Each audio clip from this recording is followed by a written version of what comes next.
اور پھر اس بکرے کو بیاباں میں آزاد چھوڑ دیا جاتا تھا۔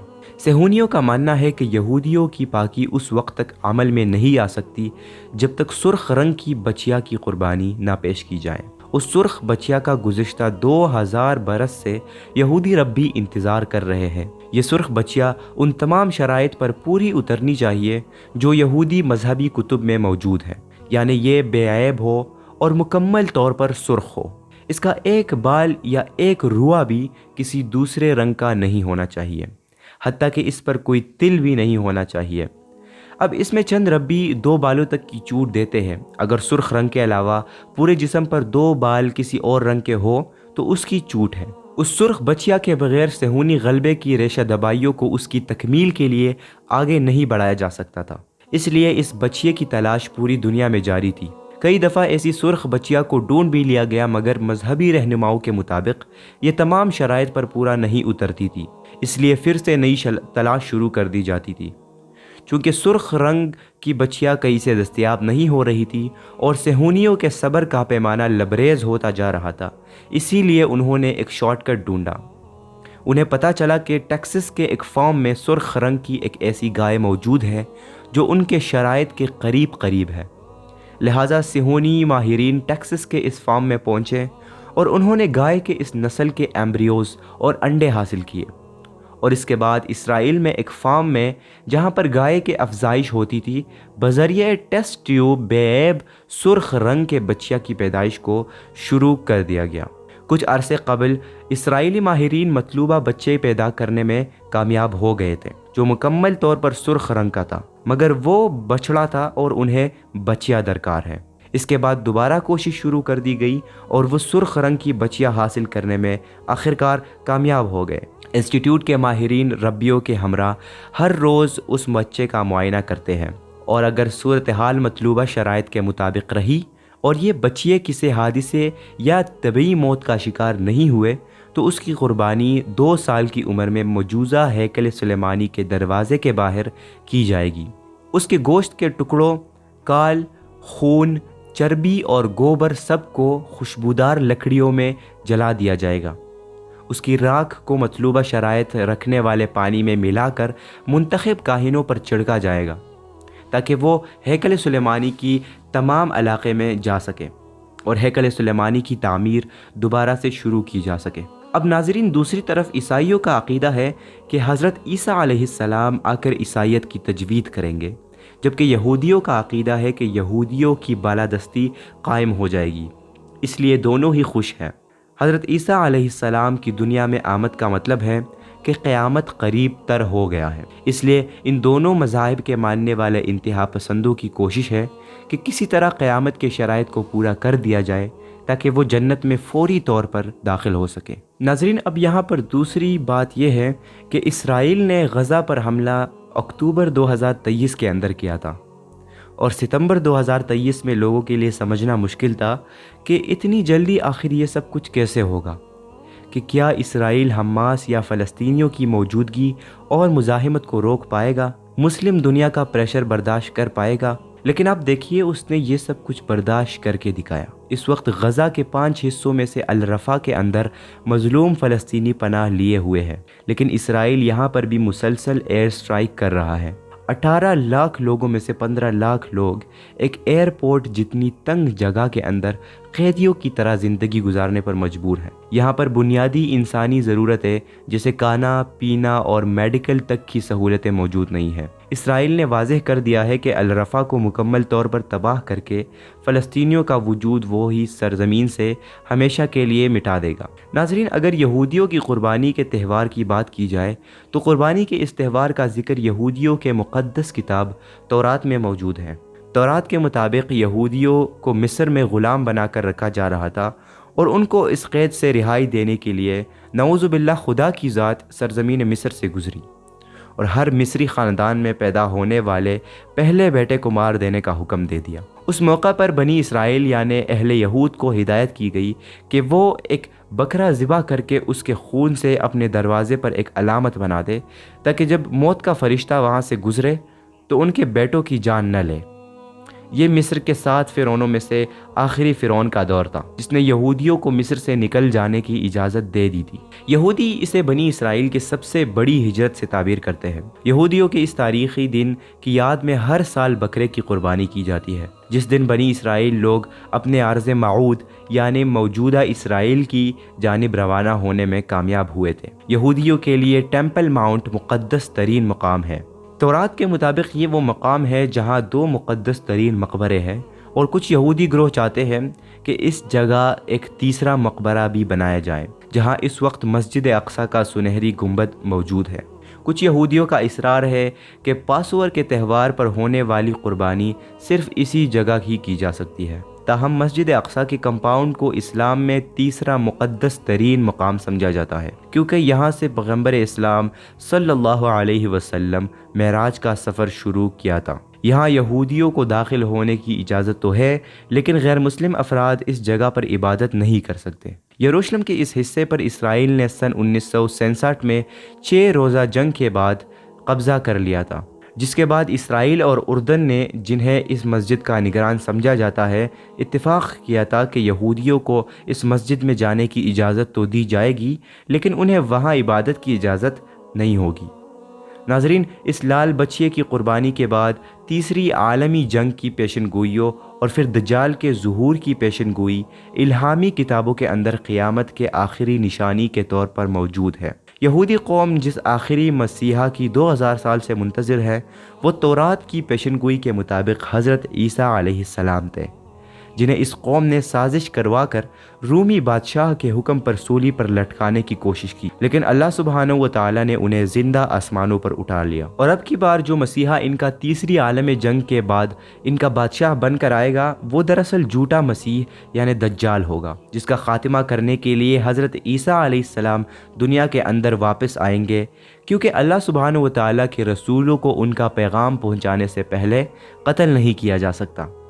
لیکن اس بار وہ رسول نہیں بلکہ رسول اللہ صلی اللہ علیہ وسلم کا امتی بن کر دنیا کے اندر واپس تشریف لائیں گے اور فتنہ عظیم یعنی دجال کا خاتمہ کریں گے، جسے ختم کرنا کسی اور کے بس میں نہیں ہوگا۔ ناظرین، حضرت عیسیٰ علیہ السلام اس وقت دمشق کے ایک جامع مسجد پر آسمان سے فرشتوں کے کاندھوں پر ہاتھ رکھ کر تشریف لائیں گے، جب امام مہدی علیہ السلام اور ان کی فوج کو دجال اور اس کی فوج نے دمشق کے کسی مقام پر کسی جگہ گھیر لیا ہوگا۔ حدیث مبارکہ کے مطابق امام مہدی علیہ السلام کا ساتھ دینے کے لیے یا پھر ان کی فوج کے اندر جو کالے جھنڈوں کی جماعتیں شامل ہوں گی، وہ عرب کے مشرق یعنی آج کے ہندوستان، پاکستان، ایران اور افغانستان کی طرف سے آئیں گی، جنہیں اس وقت خراسان کہا جاتا تھا۔ اللہ سبحانہ و تعالیٰ کے رسول صلی اللہ علیہ وسلم فرمایا کرتے تھے کہ ان فوجوں کا رخ کوئی پیر نہیں سکے گا، ان کو کوئی روک نہیں سکے گا، یہاں تک کہ وہ ایلیا یعنی یروشلم کے اندر جا کر حضرت امام مہدی علیہ السلام سے ملاقات کریں گے، ان کی فوج میں شامل ہو کر امام مہدی علیہ السلام کی خلافت کو قائم کریں گے۔ اب اس پیشن گوئی کے مطابق یہاں پر یہ بات سمجھنا انتہائی ضروری ہے کہ یقیناً اس وقت خراسان کے اندر خلافت کا نظام قائم ہو چکا ہوگا، تبھی تو وہ فوج امام مہدی علیہ السلام کا ساتھ دینے کے لیے پہنچے گی۔ اللہ سبحانہ و تعالیٰ کے رسول صلی اللہ علیہ وسلم فرمایا کرتے تھے، اگر تمہیں گھٹنوں کے بل گھسیٹ کر بھی جانا پڑے تو امام مہدی علیہ السلام کی فوج کے اندر شامل ہو جانا، کیونکہ وہ جنتی لشکر ہوگا۔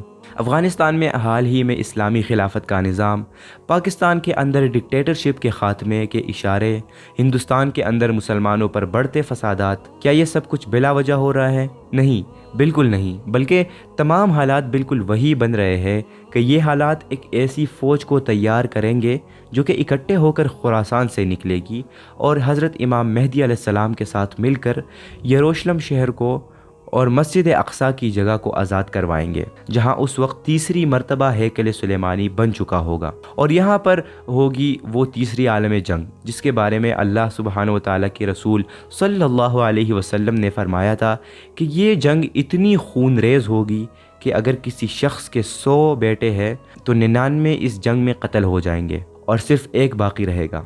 لیکن اس خونریز جنگ کے بعد اللہ سبحانہ و تعالیٰ مومنین کو فتح دے گا، یہودی، عیسائی اور منافقین شکست کھا کر بھاگیں گے اور یہودی فوج چھپ کر غرقد کے درخت کے اندر پناہ لے لے گی۔ یہ وہ درخت ہے جس کا وہ آج جگہ جگہ پر اسرائیل اور یروشلم کے اندر پورا باغ لگا چکا ہے۔ ناظرین، حضرت ابو ہریرہ رضی اللہ تعالیٰ عنہ سے روایت ہے کہ رسول اللہ صلی اللہ علیہ وسلم نے ارشاد فرمایا، قیامت نہ ہوگی یہاں تک کہ مسلمان یہودیوں سے جنگ کرے اور مسلمان انہیں قتل کر دے، یہاں تک کہ یہودی پتھر یا درخت کے پیچھے چھپیں گے تو پتھر یا درخت کہے گا، اے مسلمان، اے عبداللہ، یہ یہودی میرے پیچھے ہے، آؤ اور اسے قتل کر دو، سوائے درخت غرقد کے، کیونکہ وہ یہود کے درخت میں سے ایک ہے۔ یہودی نبی کریم صلی اللہ علیہ وسلم کی اس حدیث پر یقین رکھتے ہیں، جس کا ثبوت یہ ہے کہ یہودی دنیا میں ہر جگہ غرقد کی شجرکاری کو پروموٹ کر رہے ہیں۔ اس کے لیے باقاعدہ سے فنڈ قائم کیے جاتے ہیں۔ اسرائیلی حکومت پچھلے 40 سالوں سے غرقد کی شجرکاری میں مصروف ہے، اور ایک اندازے کے مطابق اسرائیل میں 2010 تک 24 کروڑ غرقد کے درخت لگائے جا چکے ہیں۔ ناظرین، اس تیسری عالمی جنگ کی فتح کے بعد اور دجال کے قتل کے بعد حضرت عیسیٰ علیہ السلام پوری دنیا پر ایک ہی حکومت کو نافذ کر دیں گے۔ اس وقت پوری دنیا میں صرف ایک دین ہوگا، یعنی دین اسلام، اور اس کے بعد قیامت کا آغاز ہوگا۔ ناظرین، مسلمانوں کا بیت المقدس سے نظریاتی رشتہ ہے۔ اسراء اور معراج اور قبلہ اول کا شرف عطا کر کے اللہ سبحانہ و تعالیٰ نے مسجد اقصیٰ کو مسجد الحرام کے ساتھ کئی اہم رشتوں سے جوڑ دیا ہے، جن میں سب سے اہم رشتہ نظریے اور عقیدے کا رشتہ ہے، جو مسلمانوں کی توجہ اس حقیقت کی جانب مبذول کراتا ہے کہ ان دونوں میں سے ایک کو کھونے کا مطلب دوسرے کو کھو دینا ہے۔ مکہ اور مدینہ شریف کے بعد مسلمانوں کا سب سے زیادہ اگر کسی شہر سے ایمانی رشتہ ہے تو وہ بیت المقدس ہے، کیونکہ مسجد اقصیٰ صرف گنبد و مینار پر مبنی ایک مسجد نہیں، بلکہ وہ اسلام اور مسلمانوں کا ایک نشان ہے، اور یہ ان کی اسلامی میراث ہے۔ یہ اسلامی تشخیص کی ایک واضح علامت ہے، اور اس کی حفاظت ہمارے اسلامی اور مذہبی فریضہ ہے۔ ناظرین، واقعہ معراج میں رسول اللہ صلی اللہ علیہ وسلم کو مکہ کی مسجد الحرام سے بیت المقدس شہر کی مسجد اقصیٰ تک لے جایا گیا، اور مسجد اقصیٰ سے 7ویں آسمان تک، اور وہاں سے سدرۃ المنتہا تک لے جایا گیا، جہاں جنت الماوا موجود ہے، اور پھر آسمان سے واپسی پر بیت المقدس لایا گیا۔ اسلامی عقیدے کے مطابق بیت المقدس اس آسمانی سفر کا مرکز تھا، لہٰذا مسلمانوں کے اس شہر سے رشتہ اور تعلق عقیدے کی بنیاد پر قائم ہے۔ ارشاد باری تعالیٰ ہے، پاک ہے وہ جو رات کے ایک حصے میں اپنے بندے کو حرمت والی مسجد سے بہت دور کی اس مسجد تک لے گیا، اس کے ارد گرد کو ہم نے بہت برکت دی ہے تاکہ ہم اسے اپنی کچھ نشانیاں دکھائیں، بلا شبہ وہی سب کچھ جاننے والا، سب کچھ دیکھنے والا ہے۔ اللہ اکبر۔ ناظرین، بیت المقدس ہی وہ شہر، وہ علاقہ ہے جو مسجد اقصیٰ کے ارد گرد ہے، تو اس لحاظ سے وہ بابرکت ہوا۔ سرزمین فلسطین نہایت مبارک اور محترم جگہ ہے۔ یہ آسمانی پیغامات اور رسالتوں کا منبع اور سرچشمہ رہی ہے۔ اس سرزمین میں اکثر انبیاء اور رسول آئے ہیں۔ یہی وہ سرزمین ہے جہاں سے معراج کی ابتدا اور انتہا ہوتی ہے۔ یہ آسمان کا دروازہ ہے، یہ سرزمین محشر بھی ہے۔ اللہ عز و جل سرزمین فلسطین کو خیر و برکت والی زمین قرار دیتے ہیں۔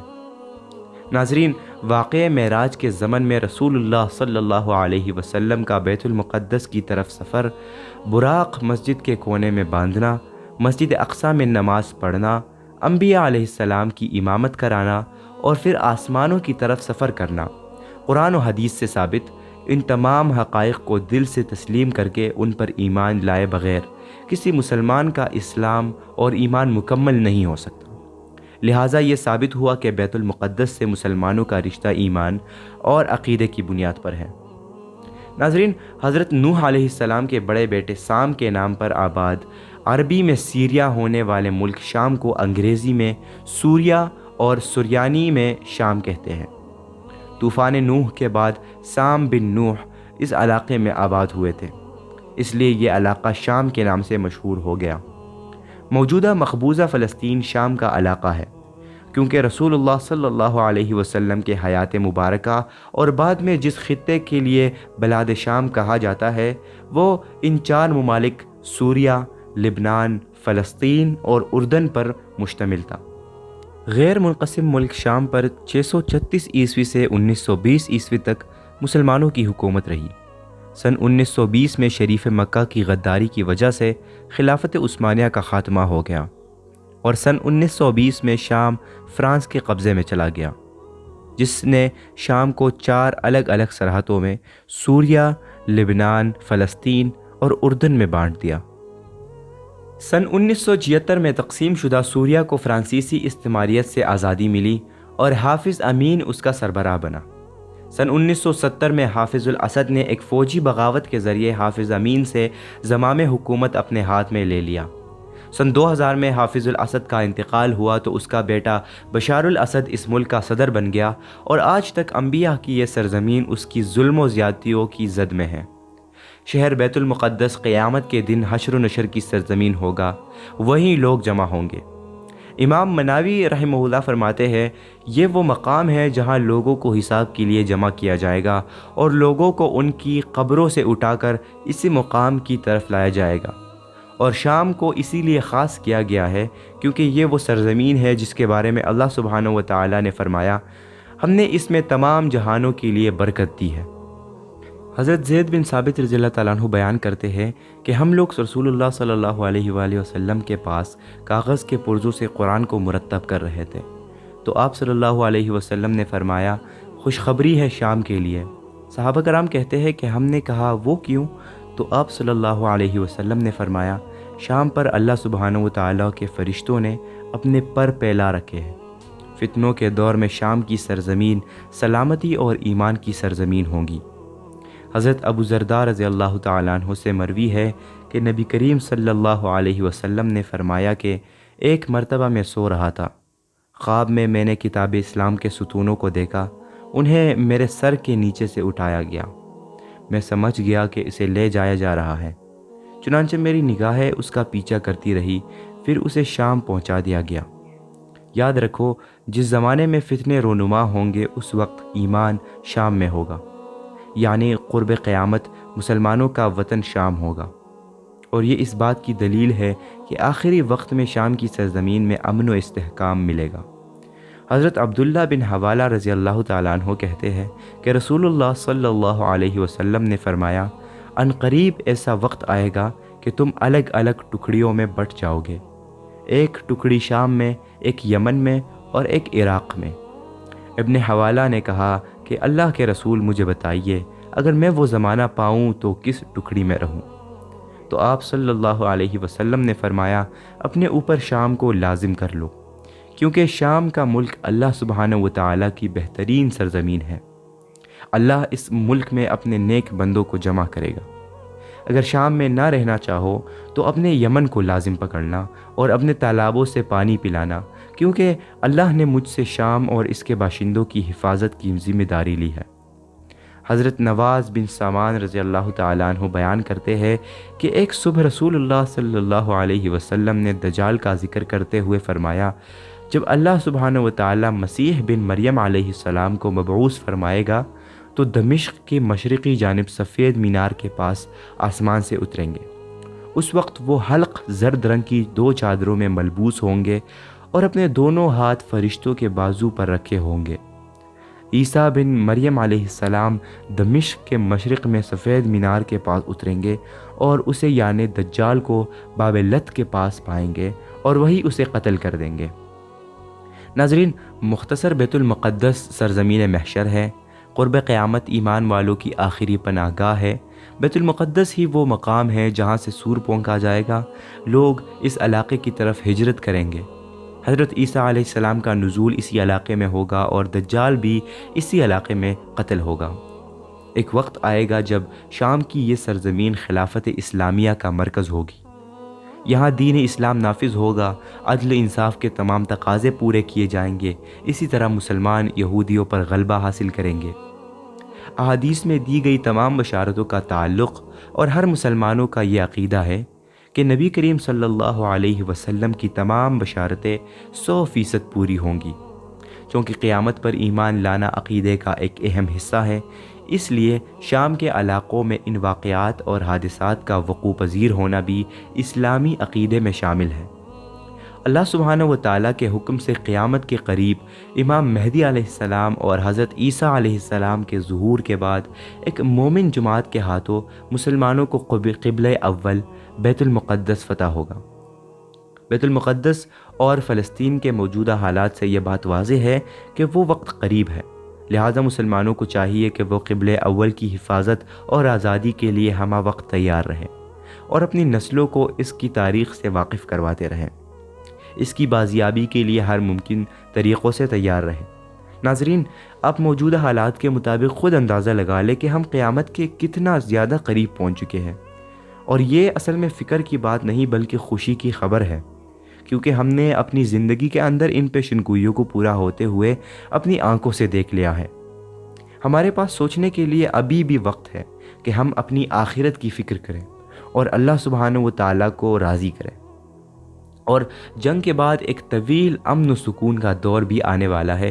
ہم انسان چاہے یا نہ چاہے ہمیں موت تو ویسے بھی آنی ہے، تو کیوں نہ ہم ان خوش نصیب لوگوں کے اندر شامل ہو کر ہمیشہ کی جنت کا سودا کریں اور اللہ سبحانہ و تعالیٰ کی رضا کو حاصل کر لیں۔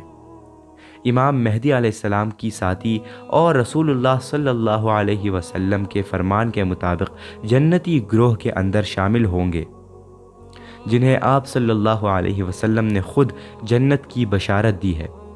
اللہ سبحانہ و تعالی ہمیں سمجھنے اور نیک عمل کرنے کی توفیق عطا فرمائے، ہمارے گناہوں کو معاف فرمائے اور ہم سے راضی ہو۔ آمین۔ والسلام علیکم ورحمۃ اللہ وبرکاتہ۔